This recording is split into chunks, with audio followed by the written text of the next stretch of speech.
Howdy, Sax Geeks. Andy Volker here, the Saxophone Geek. We got an interesting thing today. We got some mouthpieces in the mail from Refacer Adam Nywood. We're going to take a look at what we got, and then we're going to play them first impressions here on Saxophone Geek YouTube. So thanks for being here with me. Let's see what we got. Alright guys, here we are with the mouthpieces in question. First mouthpiece you've seen before. This is a Florida USA link that I've had for a while. I had this refaced initially to a 7-star, which is a little frankly too open for me, and the piece ended up a little on the bright side and not really reed friendly. It was a little too bright for me, and the problem I end up with is when a mouthpiece is too baffly or too bright, I kind of get like this sort of chirp, like a little squeaking going on, and it just ended up not being particularly playable. The other one was I found this. This was an offer I could not refuse. This is a true slant for the alto. This is a fat body slant. Doesn't say USA on it, and this was a 4 originally. Let's see if you could see that.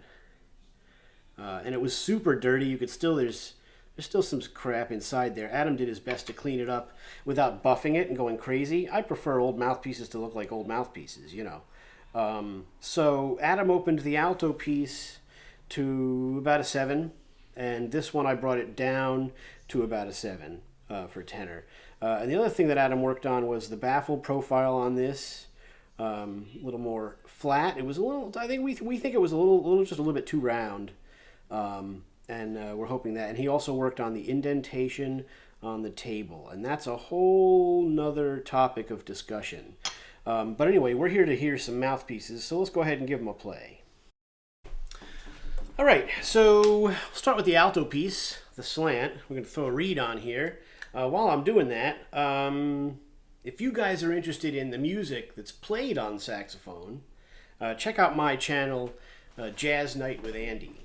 Performances from over the summer. This is currently pandemic times, and all the gigs have stopped and everything.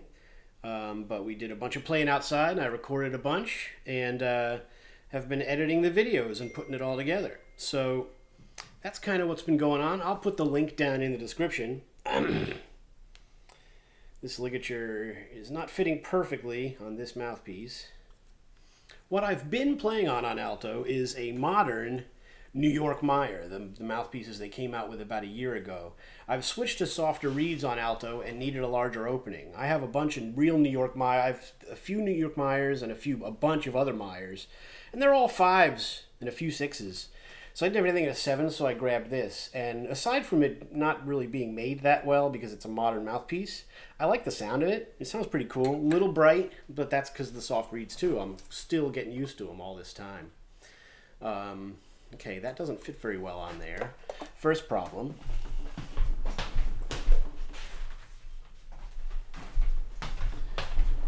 You know, if you try a bunch of mouthpieces, you know the deal. Neck cork issues. So this is already very tight, even compared to the modern Meyer. So let's put some cork grease on there. So yeah, please check out Jazz Night with Andy and support if you can. We got a tip jar up. That's how us jazz musicians get paid for what we do, especially in pandemic times. So we got 3 brand new alto reeds here ready to go. Again, these are 3 Javas. And put that on as far as I think it needs to go. About like that. And let's see how this plays. Now, full disclosure, I've never played an Otto link on alto. It's probably going to be too dark and weird and tubby. Who knows if I'll even like it, but it's worth a try. Because it's a cool little mouthpiece. Let's see what we get.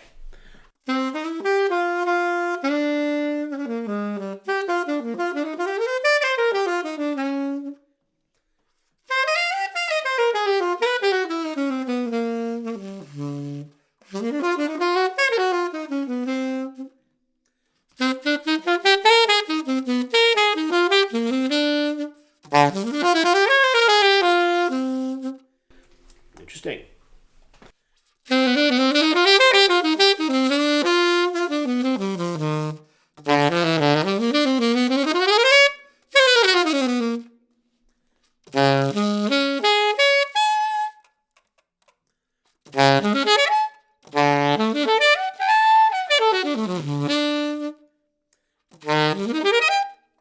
those other reeds, shall we? Sorry if the video gets a little glitchy. I'm using an app that uses the Wi-Fi, and sometimes it gets a little funny, like that. So here's the second of the 3 reeds for this mouthpiece. Let's see how this one plays.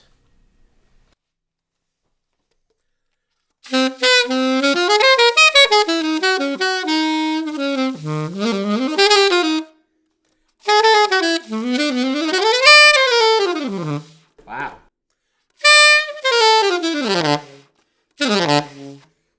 Ha!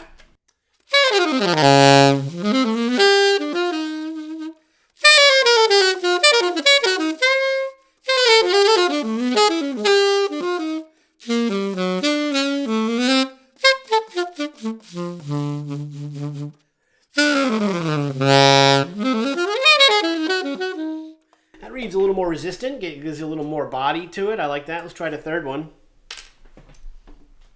Hopefully this one is more like that than the first one. The first one was pretty softish. I'm really having, it's taking, a long time to get used to softer reeds. I'm playing 4s across the board for years, so it's really a challenge to head the other direction.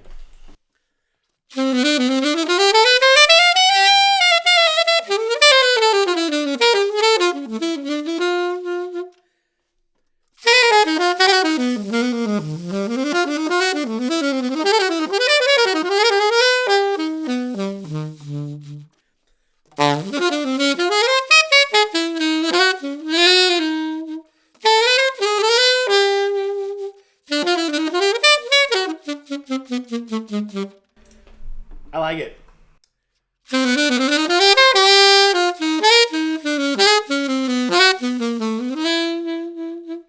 Full disclosure, I never even played it when I got it. It was a 4, and I was like, nope, not even doing it. And it was so gross. It was really dirty, and it was really a mess.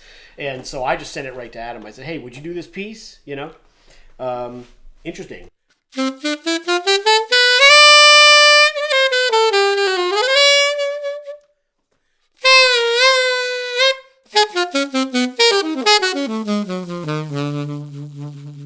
Whoa! Okay, that is a surprise. Let's check out the tenor piece. All right, now let's try the tenor piece. I just had to dig out the ligature because I just sent the pieces to Adam. I didn't send everything. Everybody's going to ask who did the work, Who's the refacer? Is that going to fit on there? Maybe not. I guess we'll have to use the ligatures.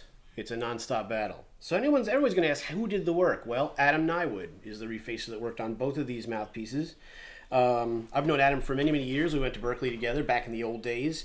We used to geek out, play sessions, talk about mouthpieces online, waiting for Salisbury steak at the calf, And all these years, I never actually had him work on any pieces before. So finally got to do that. And as you heard, the alto piece is pretty banging.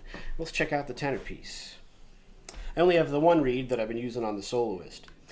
Let's see if this ligature works good. It looks like it might. I actually do like the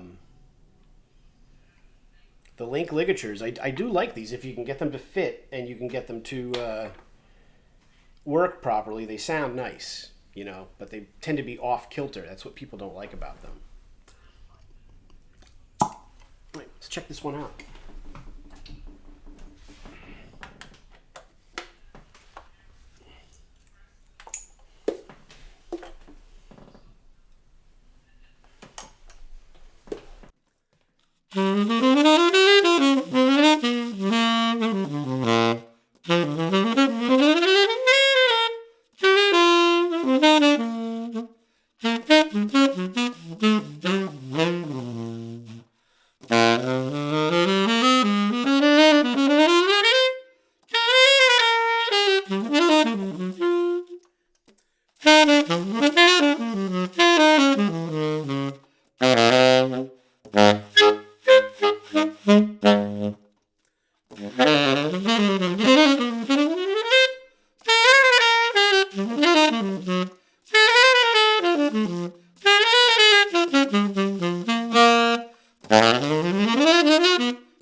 So you can hear it's not as bright. I'm able to play the way I play without backing off, but still chirps a little bit. Still getting that chirp, which I don't care for. I don't know if that's my technique or if that's, I don't really know. But it definitely plays better than it did as far as what I like for the sound and the approach physically.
Yeah, I'm still getting that chirp, but the sound is much closer to what I'm looking for. So yeah, I don't know the answer to that, guys. But I'm gonna keep playing it. Put some fresh reeds. This reed is kind of broken into the soloist. So I'll get some fresh reeds on this mouthpiece and see if we can adjust. See if I can adjust. I don't say we a lot. I don't know. But we'll see if I can adjust, but definitely timbre-wise and the opening, it's right in the slot of where I need to be. So we'll see if we can get a better result with some different reeds, and see how we do. Huge thanks to Adam Nywood for helping me with these mouthpieces and doing a pretty stellar job. That alto piece is incredible. His work is beautiful on this. It's just this isn't exactly my kind of mouthpiece. I think it's the kind of situation where I want this to be my kind of mouthpiece, but maybe it's not. And that's something that we're all in danger of. This stuff is fascinating and interesting, and some of us are a little obsessive compulsive. We tend to, be really into this stuff. So then you kind of talk yourself into a piece of gear, right? You're kind of like, well, I'm going to play this. This is going to be great. It's going to be so cool. But maybe not. Maybe this is just something that I'll play occasionally. Then I'll always end up going back to the soloists and to other rubber mouthpieces because I'm more of a rubber guy, maybe. Who knows, right? I don't know. Let me know what you think. What did you think of the sound of the alto piece? What did you think of the sound of the tenor piece? You ever have any experience with brighter mouthpieces chirping and squeaking a little bit? Let me know. How did you handle it? What did you do? It's all fascinating stuff. I really enjoy it. Thanks for being here and watching this Saxophone Geek video. Very geeky stuff for very geeky saxophonists. And I hope you enjoy it. If you're interested in the music too, check out Jazz Night with Andy. Appreciate your support, and I think you'll like the music. So check out the link below for Jazz Night with Andy. Thanks for watching. Comment, like, share, subscribe. Do all the stuff you do. And thanks for watching. I'm Andy Volker, Saxophone Geek.